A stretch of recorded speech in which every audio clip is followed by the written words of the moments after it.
પરમાત્માની રાહ જોતા હોય, આવે મને મળે. અને કોઈ માણસ માથાનો દુખાવો હોય ને તો આપણને પણ મળવા આવે ને તો આપણને એમ થાય કે આ ક્યાં આવ્યું, આ ક્યાં આવ્યું.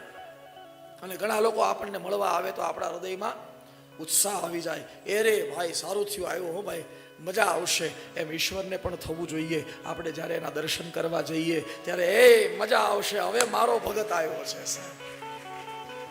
પ્રસન્ન ચિત્તે પરમાત્મ દર્શનમ, પ્રસન્ન ચિત્તથી મોજમાં રહેવું, બસ રાજી રહેવું. મેં એટલા માટે જ કીધું છે કે શ્રીમદ કૃષ્ણ ચરિત્ર બીજી જ વસ્તુ આપશે, એનું નામ છે વિનોદ, બીજું રત્ન. અને રત્ન ચિંતામણીની કથામાં રત્ન જ નીકળે ને બીજું શું નીકળે સાહેબ.